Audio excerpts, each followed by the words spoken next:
오늘의 말씀은 디모데후서 3장 10절에서 17절입니다. 그러나 그대는 나의 가르침과 행동과 의향과 믿음과 오래 참음과 사랑과 인내를 따르며 안디옥과 이고나온과 루스드라에서 내가 겪은 박해와 고난을 함께 겪었습니다. 나는 그러한 박해를 견디어냈고 주님께서는 그 모든 박해에서 나를 건져내셨습니다. 그리스도 예수 안에서 경건하게 살려고 하는 사람은 모두 박해를 받을 것입니다. 그런데 악한 자들과 속이는 자들은 더욱 악하여져서 남을 속이기도 하고 속기도 할 것입니다. 그러나 그대는 그대가 배워서 굳게 믿는 그 진리 안에 머무십시오. 그대는 그것을 누구에게서 배웠는지를 알고 있습니다. 그대는 어려서부터 성경을 알고 있습니다. 성경은 그리스도 예수를 믿는 믿음으로 말미암아 그대에게 구원에 이르는 지혜를 줄 수 있습니다. 모든 성경은 하나님의 영감으로 된 것으로서 교훈과 책망과 바르게 함과 의로 교육하기에 유익합니다. 성경은 하나님의 사람을 유능하게 하고 그에게 온갖 선한 일을 할 수 있게 하는 것입니다. 이는 하나님의 말씀입니다. 하나님 감사합니다. 찬양 감사합니다. 오늘 찬양대 찬양 제목이 주 안에서 기뻐하라. 설교 제목은 복음의 기쁨. 짠 거 아니고요. 우연의 일치인데 기쁩니다. 주님의 은혜와 평강이 여러분과 함께 하시기를 간절히 기원합니다. 오늘은 바울이 디모데에게 보낸 두 번째 편지를 함께 읽었습니다. 디모데 후서는 로마 감옥에 갇혀 있는 사도 바울이 자신의 마지막을 예감하면서 사랑하는 제자인 디모데에게 보낸 편지입니다. 그는 디모데가 어떤 마음일까라는 것을 헤아리면서 이 편지를 쓴 것 같습니다. 온갖 핍박과 고난을 함께 겪으면서 동고동락했던 자신의 스승 바울이 현재 옥에 갇혀 있을 뿐만이 아니라 곧 순교당할 수 있다라는 것을 알게 되었을 때 디모데의 마음이 어땠을까요? 자신이 고통을 현재 당하고 있는 것처럼 아프고 쓰라렸을 것입니다. 그는 짧은 시간 바울과 떨어져 있을 때도 눈물 흘릴 지경이었다라고 이야기한 바 있습니다. 그런데 바울이 죽게 된다, 영원한 이별을 하게 된다라고 했을 때 디모데의 마음은 무너져 내리고 있었을 것입니다. 그리고 또 마음 한켠으로는 이런 걱정도 있었을 것 같아요. 과연 내가 스승의 뒤를 따라서 순교의 길까지도 제대로 걸어갈 수 있을까? 바울 때문에 속상해하고 또 눈물 짓고 또 한편으로 미래를 걱정하고 있을 제자 디모데에게 바울은 먼저 위로를 전합니다. 걱정하지 말라고. 그리고 또 함께 앞날에 아무리 박해가 있고 핍박이 있다 할지라도 그곳 가운데에서 그 소명에 충성할 것을 권면하고 격려하고 있습니다. 위로와 격려, 이것이 디모데후서 전체를 흐르고 있는 발신자 바울의 마음이라고 저는 생각합니다. 자, 왜 위로와 격려가 필요한 상황이 되었습니까? 바울이 순교의 지경에 이르렀기 때문이죠. 왜 바울은 그런 박해와 고난을 겪어야만 했을까요? 모두 다 알고 계시겠지만 당시는 로마 제국의 황제가 통치하고 있던 시절입니다. 그는 끊임없이 자신을 신의 지위에 올려놓았습니다. 로마 제국을 둘러싸고 있는 여러 다른 이방 민족들을 야만족이라고 지칭하면서 그들로부터 제국의 영토를 지키고 안에 있는 사람들을 지키는 사람으로서, 수호자로서 자신을 내세웠습니다. 그리고 그 제국의 영토 안에 있는 사람들의 삶, 그 부유함을 유지하기 위해서 그는 끊임없이 전쟁을 치렀습니다. 전쟁의 선봉에는 제국의 황제가 있었고 제국의 황제는 전쟁에서 승리할 때마다 자신을 신의 지위로 격상시켰습니다. 제국에 있는 시민의 입장에서 본다면 한마디로 이런 겁니다.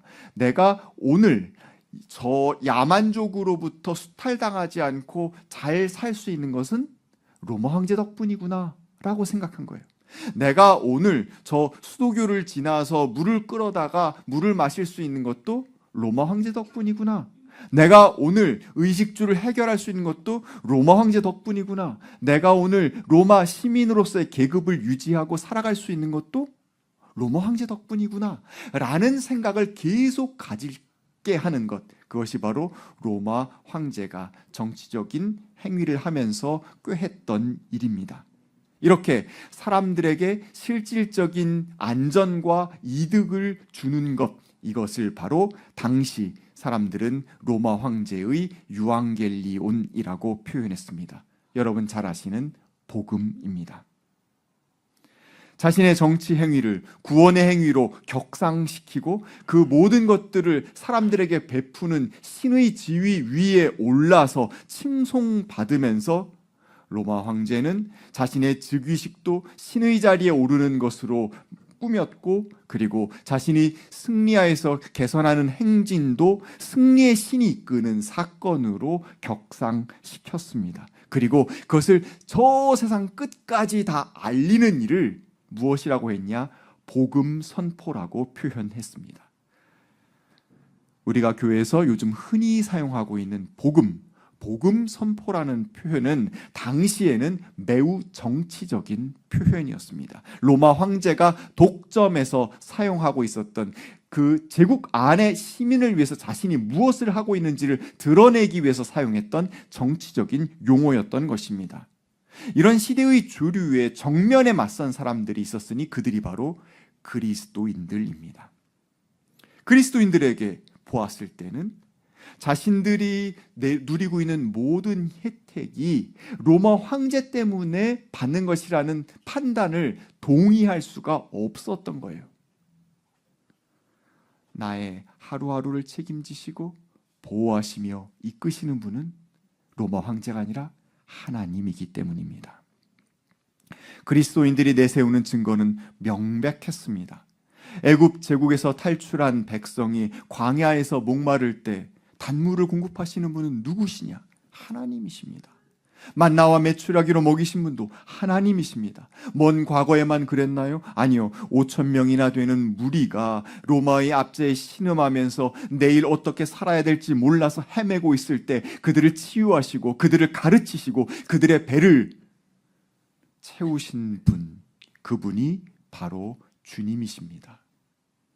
온갖 피부병 때문에 불결하다고 정죄돼서 동네에서 쫓겨난 이들, 삶의 곤고한 구비구비를 지나면서 어쩔 수 없이 남편을 7이나 두어야 했던 여인, 몸의 질병이 낫지 않자 가족으로부터도 배척받아서 버림받은 여인, 모두가 경멸하는 제국의 앞잡이 세리장, 이런 사람들을 만나서 그들의 마음을 어루만지고 그들이 살아갈 수 있게 해주신 분, 그들을 회복시키신 분, 그분이 예수님이라는 겁니다. 로마 황제가 아니라는 거예요. 로마 제국은 끊임없이 헛된 평화를 약속하지만 실상 무자비한 군대의 창과 칼의 압제 아래서 그것이 유지되고 있음을 폭로하신 분, 제국의 귀족들만 배불리면서 겉으로는 사람을 위한다는 척 거짓 평안을 내세웠지만 그것을 한 번에 뒤집으신 분, 가난한 사람들을 착취하면서 신의 이름으로 괴롭히고 있는 예루살렘 성전 중심 체제의 그 거룩이라는 말 자체를 뒤집으신 분, 그분이 바로 로마 황제가 아니라 예수님이시다라는 것. 그렇기 때문에 예수를 믿는 사람은 나의 삶을 책임지시고 나를 이끄시며 나를 보호하시는 분이 로마 황제가 아니라 예수님이라고 고백하고 있는 것입니다. 그래서 로마 황제로부터 얻는 복음이 아니라 예수로부터 얻는 복음이라는 표현이 성립할 수 있었습니다. 나의 앞날을, 나의 미래를, 나의 오늘을 지키시는 분, 그분은 지금 이 땅의 통치자가 아니라 예수님이시다라는 그 근원적인 고백, 그것이 복음입니다. 이렇듯 예수께서 이루신 사역이야말로 복된 일이다라고 생각하면서 그것을 저 땅끝까지 전하고자 했었던 그 시도, 그것을 우리는 복음 선포라고 이야기합니다. 자, 로마 황제가 그런 복음을 가지고 왔고 그 로마 황제의 복음을 선포해야 된다라는 제국에 맞서서 아니요, 예수께서 우리에게 그것을 주셨습니다, 우리 하나님께서 우리에게 그것을 허락하셨습니다라고 주장하는 사람들, 그 그리스도인들은 당연히 제국 안에서, 성전 체제 안에서 불화할 수밖에 없었습니다. 그들과 불화한 사람들이었기 때문에 제국으로부터, 성전으로부터 박해를 받을 수밖에 없었던 것입니다. 바울은 그래서 이렇게 이야기합니다. 박해는 그리스도인에게 필연적인 것이라고 말입니다. 세상이 중요하게 생각하는 것, 세상이 가치를 두고 있는 것을 하찮게 여기며 전혀 다른 소리에 반응해서 다른 길을 가고 있는 그리스도인들, 그 사람들에게 세상과의 불화, 세상의 박해는 피할 수 없는 길입니다. 그러면 박해를 받으면서 힘들게만 지내야 하는가? 그 박해의 시절 어떻게 살아야 하는가? 이 걱정을 하고 있는 디모데에게 사도 바울은 두 가지의 길을 오늘 본문 가운데서 제시하고 있습니다. 첫 번째로 바울과 같이 그 길을 먼저 걸어간 신앙의 선배들을 보면서 깨닫고 배워야 합니다. 바울은 디모데에게 이렇게 권유합니다. 나의 가르침과 행동과 의향과 믿음과 오래 참음과 사랑과 인내를 따르라고요.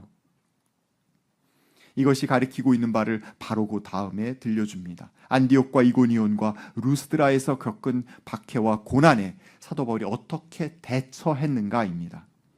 첫 번째 선교 여행에서 바울은 비시디아 안디옥에 들어갔을 때 큰 환대를 받습니다. 많은 사람들이 반겼고 또 이야기해달라고 또 이야기해달라고 이야기를 듣습니다. 그러자 그 지역에 있었던 유대인들이 질투합니다. 시기하면서 바울을 몰아냅니다. 어쩔 수 없이 바울과 바나바 일행은 쫓겨날 수밖에 없었습니다. 이웃에 있는 이고니온으로 갔습니다. 그곳에서 바울과 바나바는 상당한 시간과 공을 들였으나 유대인들과 이방인들이 그들을 돌로 쳐 죽이려고 했기 때문에 어쩔 수 없이 떠날 수밖에 없었습니다.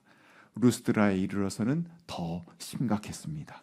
그곳에서 바울은 병을 고쳤는데 처음에 사람들은 그가 신인 양 그렇게 환대했으나 결국 유대인들의 시기에 몰려서 바울은 돌에 맞습니다. 유대인들은 바울을 죽였다라는 것을 확인하고 그의 시신을 성 밖에다 내다 버립니다. 그런데 바울은 죽은 것이 아니었습니다. 아마 혼절한 상태로 쓰러져 있는 것을 죽은 것으로 착각했을 수도 있겠습니다. 어쨌든 그는 기적적으로 돌에 맞아 죽지 않고 살아났습니다. 바울은 그 다음에도 계속 선교 여행을 지속했습니다. 복음 선포하기를 멈추지 않았습니다. 견뎌냈습니다. 이것이 바로 바울이 주는 가르침입니다. 이것이 바울의 행동의 양식입니다. 이것이 바울의 믿음의 표현이고 오래 참음이고 인내이며 바울이 하나님을 사랑하는 것을 드러내는 방식입니다. 그는 이것을 디모데에게 보여주고 있는 것입니다. 더 중요하게는 바울은 이렇게 고백합니다. 그 모든 박해에서 주님께서 자신을 건져주셨다고요. 어려움이 있을 때 걱정하고 근심하고 있을 디모데에게 주님, 우리 주님, 죽음에서 승리하신 우리 주님께서 당신 혼자 승리하시고 끝난 것이 아니라 같은 승리를 주님을 믿는 제자들에게도 주실 것이라고 바울은 권면합니다. 하나님은 당신의 선하심으로 세상의 악을 누르고 당신의 백성들을 보호하시는 분이시기 때문입니다. 바울이 지금 편안한 상태였나요? 서두에서 말씀드린 것처럼 그는 자신이 순교할 것을 예감하고 있었습니다. 스스로 4장에서 부어드리는 제물로 피를 흘릴 때가 되었다라고 고백하고 있습니다. 그러면 주님께서는 그를 구하시기를 포기한 것입니까? 아닙니다. 바울은 이렇게 고백하고 있습니다. 그 모든 순간에도 주님께서는 함께하고 계신다고. 그래서 그는 선한 싸움을 마지막까지 싸울 수 있을 것이다 라고 주님의 보호하심 아래, 주님의 인도하심 아래 믿음을 끝끝내 지킬 수 있을 것이라고 그는 강력하게 고백합니다. 그리고 마침내 의의 면류관을 쓸 것이라고 분명하게 밝히고 있는 것입니다. 바울의 이러한 삶을 보며 디모데가 위로받고 디모데가 도전받기를 바울은 원하고 있습니다. 두 번째로 바울은 성경이 증언하는 바를 잘 헤아리라고 이야기합니다. 디모데는 여러분 잘 아시는 것처럼 모계가 유대인입니다. 어머니 유니게와 외할머니 로이스를 통해서 어렸을 때서부터 말씀으로 양육받은 사람입니다. 이후에 바울을 만나서 계속 말씀으로 양육받을 수 있었고 그 지역의 목회자와 다른 신앙인들을 통해서 말씀을 배웠습니다. 이제 배우기만 한 것이 아니라 그 말씀을 삶의 진리로 만들 때가 되었음을 바울은 이야기합니다. 말씀이 육신이 되게 하라는 것입니다. 말씀을 따라서 우직하게 살아가다 보면 말씀 자체가 우리를 지키는 경험을 하게 됩니다. 내가 말씀을 지킨 것 같고 내가 말씀을 따른 것 같지만 실상 돌아보니 그 순간 말씀이 나를 지켰구나라는 고백을 하게 될 것이라는 뜻입니다. 박해를 이길 용기와 힘, 그것을 말씀의 지혜 속에서 찾을 것을 이야기합니다. 말씀이 중요한, 성경이 중요한 또 하나의 이유가 있습니다. 이제 바울은 순교하고 세상을 떠나게 될 것입니다. 그리고 디모데는 홀로 남겨질 것입니다. 이제 스승에게 묻고 싶어도 물을 수 없습니다. 대답을 듣고 싶어도 들을 수 없습니다. 그러나 성경이 있기에 그는 스승이 살아계신다면 나에게 이렇게 권면했겠구나라는 것을 찾을 수 있는 것입니다. 그래서 홀로 힘겹더라도 말씀의 빛 속에서 그가 계속 머물러 있을 때 바울과 동거동락했을 때와 마찬가지로 힘을 내서 그 시절을 이겨내 나아갈 수 있다고 권면하는 것입니다. 바울은 오늘의 말씀을 통해서 디모데를 위로하고 디모데를 격려했습니다. 자신이 시련 속에서 어떤 삶의 태도를 끝끝내 견지하고 지켰는가를 증언하면서 그 길을 따라오라고 이야기합니다. 성경의 말씀 속에서 그 길을 찾고 계속해서 복음 선포를 행하라고 권면하고 있습니다. 복음을 알게 되었다고 해서 고통의 종말을 구하는 것은 아닙니다. 박해가 끝나는 것은 아닙니다. 경건한 모든 신자가 고난을 받게 될 것이고 박해를 받게 될 것입니다. 왜냐하면 세상은 그리스도인들을 미워할 것이기 때문입니다. 세상의 방식과 다른 방식으로 삶을 사는 사람들, 세상과 불화하는 사람들을 세상은 미워할 것이기 때문입니다. 그러나 그 박해와 그 고난 속에서도 사도 바울은 자신의 삶의 길을 끝끝내 지켰습니다. 어떻게 그렇게 지킬 수 있었을까요? 그 근본에 그 밑바닥에는 무엇이 있었을까요? 억지로 참으면서 인내하기만 했을까요? 사도 바울은 누누이 자신의 편지에서 밝히고 있습니다. 그는 기쁨으로 그 일을 감당했다고요. 그는 감옥에 갇혀 있을 때도 감사 찬양했던 사람입니다. 호송 중인 배 위에서 난파를 당하는 순간 속에서도 주님의 임재를 체험하고 사람들을 격려하면서 풍랑을 헤쳐나갔던 사람입니다. 박해의 와중에서도 그는 새 아침을 기쁨으로 맞이하며 살아갔던 사람입니다. 범사에 감사하고 늘 기뻐했던 사람입니다. 아마 아침에 일어나서 물 한 잔을 마시면서도 감사하고 기뻐하며 찬양했을 사람입니다. 한 사람을 만나면서도 그와 복음의 이야기를 나눌 수 있음에 기뻐하고 찬양했을 사람입니다. 왜 그럴 수 있었습니까? 나는 받을 자격이 없는데도 큰 사랑을 받았기 때문입니다. 바울은 어떤 사람이었습니까? 무고한 사람을 예수 믿는다는 이유 하나만으로 잡아 죽이는 일에 협력했던 사람입니다. 가인보다 더 끔찍한 형제 살해자였습니다. 아벨이 피보다 더 끔찍한 무고한 피를 이 땅에 흘리게 만든 사람이 바울이었습니다. 그런데 그런 자신을 내가 박해했던 예수가 오히려 자신의 동역자로 삼으시고 자신의 말을 담을 수 있는 그릇으로 삼아 주셨다라는 것, 나를 받아들여 주셨다라는 것, 그것이 그를 감동하게 했고 그는 그 힘으로 하루하루 살아갈 수 있었습니다. 나를 받아주신 주님, 그리고 앞으로 세상 모든 사람들을 받아주실 주님을 기억하며 그는 복음의 기쁨을 누리는 사람이었습니다. 예수를 진정으로 만난 사람들은 한결같이 고백합니다. 예수가 내 삶의 중심에 모셔지자마자 나는 죄와 슬픔으로부터 자유해지는 느낌을 받게 되었다고, 내적인 공허와 외로움으로부터 벗어나게 되었다고, 예수님과 동행하는 기쁨을 한 걸음 한 걸음 누리는 사람이 되었다고요. 복음의 기쁨 앞에서, 그렇기 때문에 바울이 당한 박해, 바울이 당한 순교, 바울이 당한 죽음은 결정적 요소가 될 수 없는 것입니다. 왜? 나란 존재를 온전히 완벽하게 다 받아들여 주신 우리 주님이 계시기 때문에, 나에게는 영원한 생명이 이미 임하였기 때문입니다. 이제 의의 면류관이 기다리고 있는 전혀 다른 새로운 삶으로 옮겨갈 날만 기다리면 되는 것이기 때문입니다. 우리의 삶을 살펴봅시다. 우리 현대인의 삶에 대해서 가톨릭 교종인 프란치스코는 이렇게 정리를 하더라고요. 세계의 불행, 그것은 극심한 소비주의, 충분히 동의 가능합니다. 그리고 개인적 불행으로부터 온다라고 이야기합니다. 그의 진단 가운데 재미있는 것은 바로 개인적 불행입니다.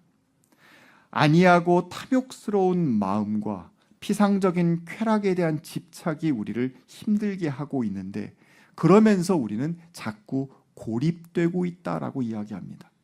사람들은 내적인 생활을 충실하게 하려고 갖가지 시도를 다 합니다. 그런데 내적인 충만함을 가지려고 하는 시도가 나에 대한 관심, 나의 내면에 대한 관심, 나에 대한 관심에 매몰당해서 타인을 위한 자리가 아무것도 남지 않았다고 진단합니다.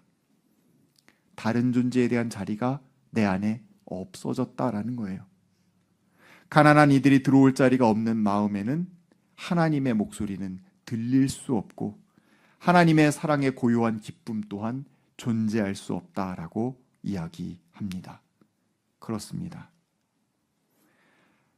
지금 우리가 당하고 있는 여러 가지 불행한 마음들, 힘든 마음들의 그 원인에는 사람을 드릴 자리가 없기 때문에 하나님마저 거하실 자리가 없어진 까닭 아닐까 싶습니다. 왜 우리는 이렇게 고립되어 있습니까? 왜 나에게만 집중하는 존재가 되었습니까?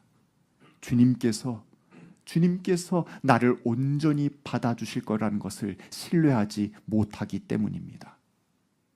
나란 존재가 완전히 의탁될 수 있다라는 것을 신뢰하지 못하기 때문입니다. 내가 혼자 살아남아야 하기 때문입니다. 하지만 주님께서는 무엇라고 하십니까? 내가 주는 기쁨에서 배제될 사람은 아무도 없다고 이야기합니다. 심지어 당신을 박해했던 바울마저도 주님은 품에 안으신 분 아닙니까? 주님께서는 당신에게 나오는 사람을 그 누구도 실망시키지 않는 분입니다. 예수께 한 걸음 나서면 그분은 언제나 그곳에서 두 팔 활짝 벌리고 우리를 기다리고 계십니다. 우리를 안으려고, 우리를 품으려고, 우리 있는 존재 그대로 받아들여 주시려고 기다리고 계십니다. 도망치지 말고 주님 주님, 제 힘든 마음 속에, 제 힘든 삶 속에 주님이 필요합니다. 주님의 품 안에 풍덩 안기고 싶습니다 라고 고백하게 될 때 주님께서는 그를 품어 안으시고 그의 삶을 책임지시고 그를 이끄실 분이시다라는 것, 로마 황제가 우리를 품고 이끄는 것 아니라, 세상의 권력과 재력이 우리를 품고 이끄는 것 아니라 우리 주님이 그러하실 것이라는 그 복음이 우리 안에 끊이지 않는 기쁨을 만들어낼 수 있습니다. 하나님은 우리 한가운데 계십니다. 지금 기다리고 계십니다. 하나님은 우리 때문에 기뻐하기 원하십니다. 하나님은 우리 때문에 즐거워하기 원하십니다. 스바냐의 고백처럼 우리 때문에 환성을 올리며 기뻐하기를 원하시는 분, 그분이 우리 주님이십니다. 예수님의 고백처럼 내 기쁨이 너희 안에 있기를 원한다. 그래서 너희의 기쁨이 충만하게 되기를 원한다. 바울은 이것을 자신의 몸으로 지금 고백하고 있는 것입니다. 박해를 받으면서도 그는 기쁨에 가득 차 있다고요. 이해할 수 없는, 인간적으로는 받아들일 수 없는 이야기이지만 주님께 풍덩 안긴 자만 누릴 수 있는 기쁨이 있음을 바울은 복음의 기쁨 가운데 우리에게 들려주고 있습니다. 그가 율법을 지켜서가 아니라, 우리식으로 표현한다면 무슨 대단한 윤리적인 선택을 하고 행위를 해서가 아니라, 그의 삶이 고결해서가 아니라 예수를 만나고 자신이 삶이 변화됐다라는 것을 겪고 사람들을 볼 때 새로운 눈으로 보게 될 때 이 세상이 전혀 다른 빛깔로 보이게 되는 그 사건을 통해서 복음은 우리에게 기쁨을 전해줍니다. 바울처럼 그리스도 예수의 복음의 기쁨을 한껏 누리며 그 기쁨 가운데 살아가는 저와 여러분이 되기를 간절히 기원합니다. 주신 말씀 두고 함께 거듭의 기도 드리겠습니다.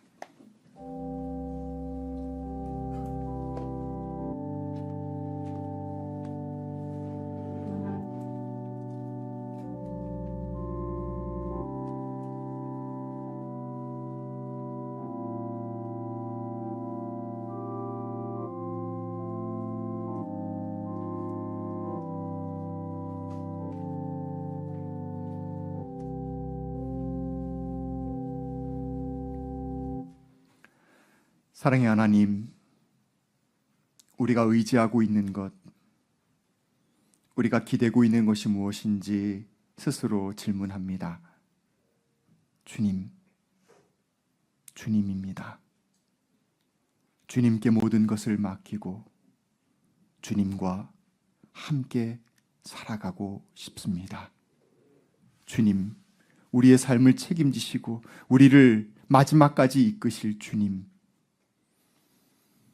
주님께서 우리에게 주실 선물을 기뻐하며 받을 수 있도록 인도하여 주시옵시고 그 복음의 기쁨 가운데 감사 찬양 올리며 살아가는 우리들 될 수 있도록 도와 주시옵소서.